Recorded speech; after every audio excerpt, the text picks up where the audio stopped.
অনেকদিন পরে আজকে একা একা বাজারে গিয়েছিলাম বাজার করতে। বাজার করার কাজটা যতটা সহজ মনে হয় ততটা কিন্তু সহজ না। একা হাতে ব্যাগ ধরে দোকানদারের সাথে দামাদামি করে জিনিসপত্র নেওয়া অনেক কষ্টের হয়ে যায়। যাই হোক, মাছের বাজারে দেখলাম বড় বড় মাছ শেষ হয়ে গেছে, তাই 2টা তেলাপিয়া মাছ নিলাম, তারপরে কিছু সবজি নিয়ে নিলাম। কয়েকদিন থেকে আরিয়ান বাবু বলছিল সে নাকি বারবিকিউ খাবে। আরিয়ান বাবু নাকি বারবিকিউ কোনোদিনই খায়নি, তাই তার জন্য 2টা তেলাপিয়া মাছ এনেছি, এগুলো দিয়ে বারবিকিউ বানিয়ে দিব। বাজারে তো যে পরিমাণ সবজির দাম, এখন তো সবজিতে হাতই দেওয়া যায় না, কিন্তু খাওয়া তো আর থেমে থাকবে না, তাই টুকিটাকি সবজি এনেছি রান্না করার জন্য। কয়েকদিন থেকে যেদিন যেটা রান্না করা হচ্ছে সেদিনই সেইটা বাজার করে এনে রান্না বান্না করা হচ্ছে। যাই হোক, মাছগুলো কেটে ভালোভাবে পরিষ্কার করে নিয়েছি। এবার একটা ছুরির সাহায্যে উপরে খাঁজ কেটে নিচ্ছি। মাছগুলো এভাবে উপরে কেটে দিলে মশলাগুলো ভালোভাবে ভিতরে ঢুকবে। 2টা মাছই আমি সুন্দর করে কেটে নিয়েছি। এবার মশলাগুলো রেডি করে নিব। বারবিকিউ বানানোর জন্য এক্সট্রা কোনো মশলার দরকার নেই, ঘরে বা হাতের কাছে যে মশলাগুলো থাকে সেগুলো দিয়েই বানানো হবে। আমি এখানে পরিমাণ মতো মরিচের গুঁড়া, হলুদের গুঁড়া, জিরা গুঁড়া, ধনিয়া গুঁড়া আর স্বাদ মতো লবণ দিয়েছি। খুবই সামান্য গোলমরিচের গুঁড়া দিয়েছি, একটা ম্যাজিক মশলা দিয়েছি, বাটা মশলা, টমেটো সস, সয়া সস, সরিষার তেল আর একটু লেবুর রস দিয়েছি। একে একে সব মশলাগুলো দেওয়ার পরে এখন মশলাগুলো ভালোভাবে মেখে নিচ্ছি।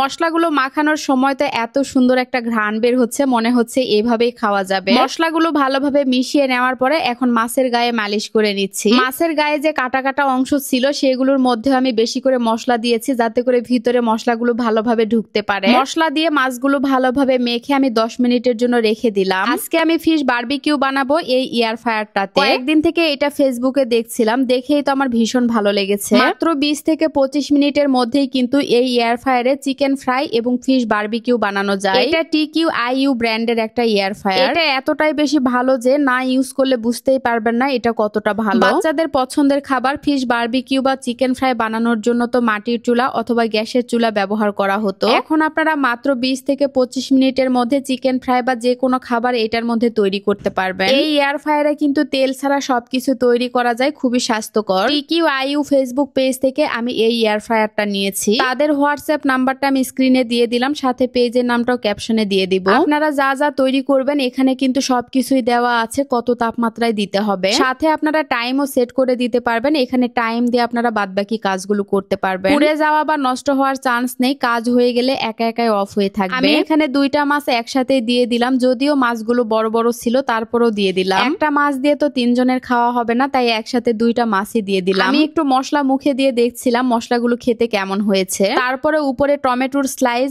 এবং কাঁচা পেঁয়াজের স্লাইস দিয়ে দিলাম। সবকিছু দেওয়ার পরে তো দেখতে অনেক বেশি সুন্দর লাগছিল। ফিশ বারবিকিউ করার জন্য এখানে উপরে সবকিছু লেখা আছে। 750 গ্রাম মাছের জন্য 200 ডিগ্রি সেলসিয়াস তাপমাত্রা লাগবে আর 25 থেকে 28 মিনিট সময় লাগবে। আমি টাইম সেট করে দিয়ে রেখেছিলাম। 20 মিনিট পরে দেখলাম মাছগুলো উপরে হয়ে গেছে আর নিচে এখনো কাঁচা আছে। আবারও 10 মিনিটের জন্য রেখে দিলাম আর কিছুক্ষণ পরেই দেখেন একা একা অফ হয়ে গেল। ফাইনালি আমার ফিশ বারবিকিউ বানানো হয়ে গেল। দেখেই তো অনেক বেশি লোভ লাগছে, কত সহজে বানানো হলো। লোভ সামলাতে পারলাম না, তাই খেয়ে দেখছিলাম কেমন হয়েছে। আসলেই খেতে অনেক বেশি মজার হয়েছে। চুলাতে বারবিকিউ বানানোর সময় কতবার যে উল্টিয়ে দেওয়া লাগে, একটু 19-20 হলেই পুড়ে যায়। এয়ার ফ্রায়ারে মাত্র 25 মিনিটের মধ্যে ফিশ বারবিকিউ বানানো হয়ে গেল কত সহজে। উপরে ডেকোরেশনের জন্য আমি কিছু ধনিয়া পাতা, টমেটো আর পেঁয়াজ দিয়ে দিলাম। সাজানোর পরে তো আরো বেশি সুন্দর লাগছে, দেখেই তো লোভ লাগছে। 2 বাবা ছেলে তো অপেক্ষা করছে কখন হবে আর কখন খাওয়া হবে। শুধু ভিডিওর জন্য না, সত্যি বলছি অনেক বেশি মজার হয়েছে। যাই হোক, খেতে খেতে আজকের মতো এখানেই বিদায় নিচ্ছি। আজকের ভিডিওটা কেমন লেগেছে অবশ্যই কমেন্টস করে জানাবেন। যদি ভালো লাগে একটাই অনুরোধ থাকবে, প্লিজ শেয়ার করে দিবেন। সবাই ভালো থাকবেন, সুস্থ থাকবেন। আল্লাহ হাফেজ, টাটা।